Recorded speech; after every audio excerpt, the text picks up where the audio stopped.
Chère fleuve méridienne, cher fleuve méridien, bonjour.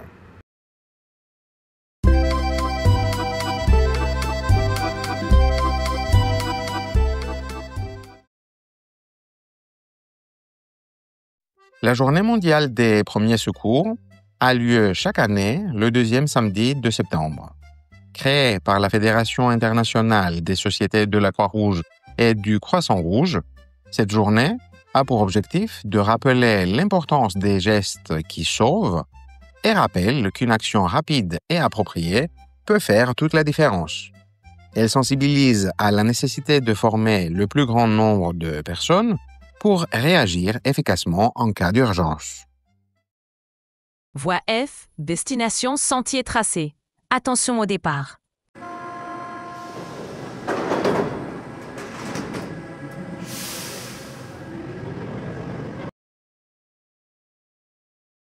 Première question. Connaissez-vous des gestes de premier secours? Cette question est l'occasion de vérifier quelques connaissances simples. Les élèves peuvent répondre qu'il existe des gestes comme appeler les secours, mettre une personne sur le côté pour qu'elle respire mieux, presser fort sur une blessure qui saigne ou calmer quelqu'un qui est paniqué. Même connaître un seul de ces gestes peut déjà aider à sauver une vie.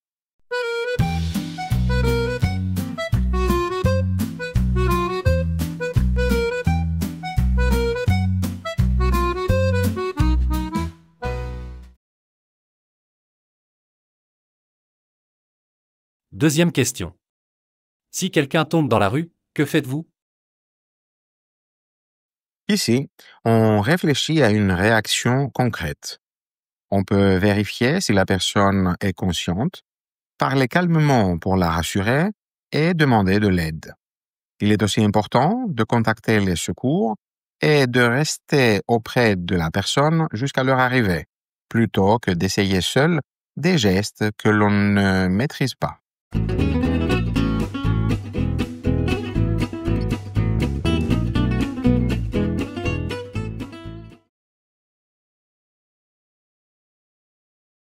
Troisième question. Que peut-on faire en cas d'urgence? Qui appeler? Qui peut venir aider? Cette question amène à penser aux bons réflexes. On peut répondre qu'en cas d'urgence, il faut garder son calme, prévenir les secours. Le 112 est le numéro unique pour les urgences disponibles partout dans l'Union européenne. En France, le 15, le SAMU, ou le 17, les pompiers, et expliquer clairement ce qui se passe. On peut également demander de l'aide aux passants, à la police ou à toute personne formée au premier secours.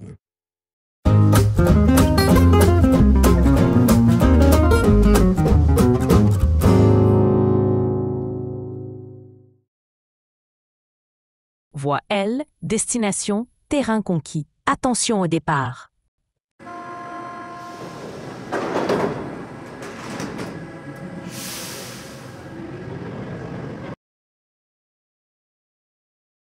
Première question. Avez-vous déjà été témoin d'un accident ou d'une urgence? Qu'avez-vous fait? Les apprenants sont invités à partager une expérience personnelle. Ils peuvent raconter un événement où ils ont été témoins d'un accident ou d'une urgence. Par exemple, une chute dans la rue, un malaise dans un transport public ou un petit incendie domestique. Ils peuvent expliquer également ce qu'ils ont ressenti, la peur, le stress, mais aussi la volonté d'aider ou le soulagement après avoir agi. Ensuite, ils peuvent parler des gestes qu'ils ont faits ou qu'ils auraient voulu faire. Appeler les secours, protéger la zone pour éviter d'autres accidents, rassurer la victime en lui parlant calmement ou demander l'aide d'autres personnes.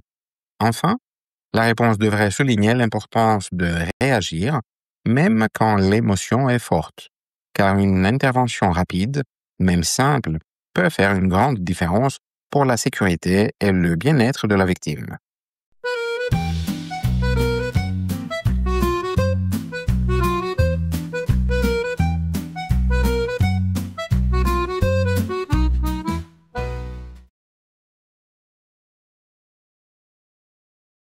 Deuxième question. Quelles sont selon vous les situations les plus courantes où il est nécessaire d'aider quelqu'un? Cette question incite à classer ces idées. On peut distinguer plusieurs catégories d'incidents. Les accidents de la route, où une aide immédiate peut stabiliser une victime en attendant les secours. Les malaises dans les lieux publics, par exemple une perte de connaissance dans un magasin ou dans le métro. Les chutes dans la rue, fréquentes chez les personnes âgées, qui peuvent entraîner des fractures. Les brûlures domestiques, souvent causées par de l'eau bouillante ou une plaque de cuisson. Les étouffements, notamment chez les enfants ou lors des repas. Ces exemples montrent que les situations d'urgence peuvent survenir partout, dans la rue, à la maison ou au travail, et qu'une réaction rapide et appropriée peut éviter des complications graves.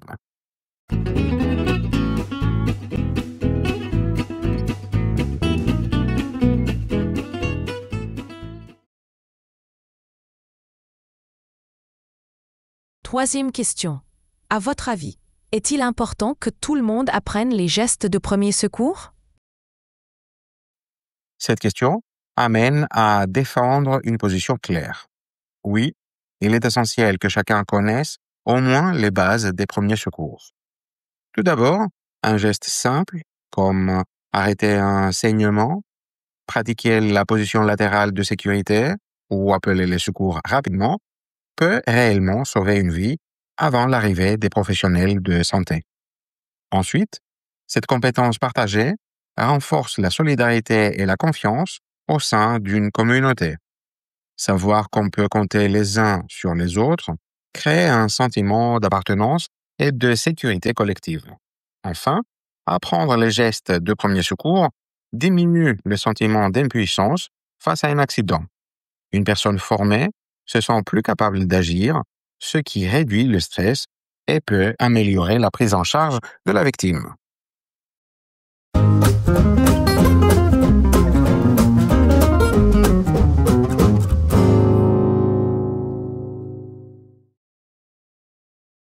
Voie E, destination, sommet atteint. Attention au départ.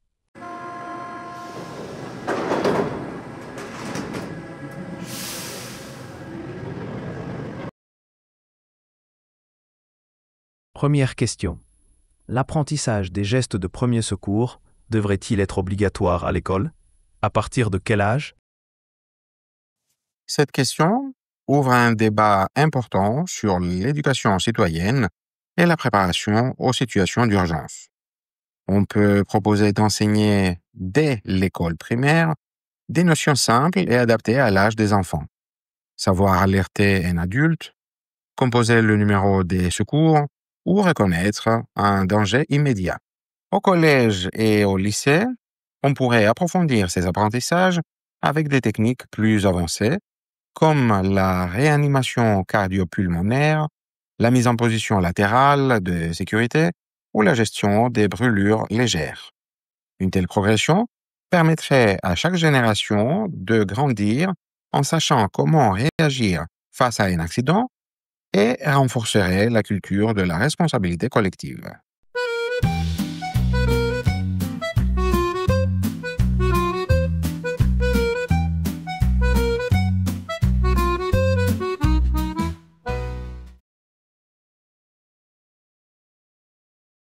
Deuxième question. Peut-on réellement compter sur les citoyens pour intervenir efficacement en cas d'urgence? Quels obstacles ou freins identifiez-vous? Ici, nous abordons l'analyse des réalités pratiques. De nombreux citoyens souhaitent sincèrement aider en cas de besoin, mais plusieurs obstacles les en empêchent. Un manque de formation concrète, la peur de mal agir ou d'aggraver la situation, la crainte de responsabilité juridique en cas d'erreur, ou encore le stress et la panique qui peuvent paralyser face à une urgence réelle. Pour surmonter ces freins, on pourrait proposer des formations régulières et facilement accessibles, mieux informer sur les protections légales existantes pour ceux qui portent assistance et organiser des exercices publics ou des simulations d'accidents. Ces actions contribueraient à renforcer la confiance, la préparation et la réactivité des citoyens lorsqu'une situation critique survient.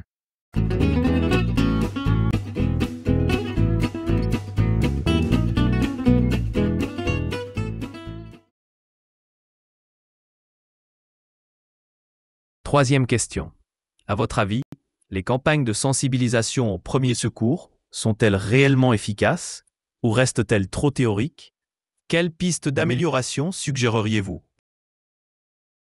Cette question amène à une réflexion critique.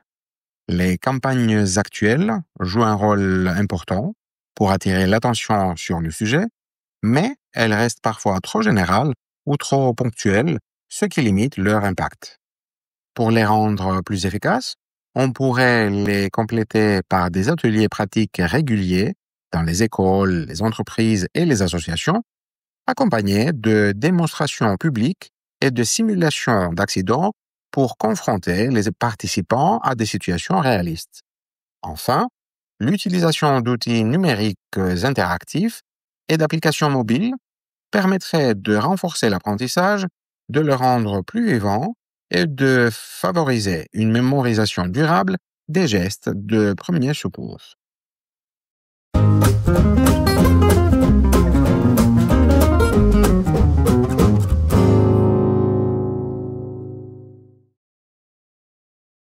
Prochain arrêt.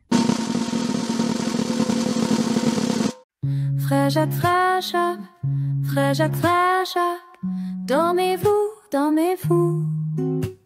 Sonnez les matines, ding ding dong, ding ding dong. Merci d'avoir regardé cette vidéo. Si elle vous a plu, mettez un pouce bleu et abonnez-vous pour ne rien manquer. N'hésitez pas à la partager si vous la trouvez utile et à laisser un commentaire pour donner votre avis.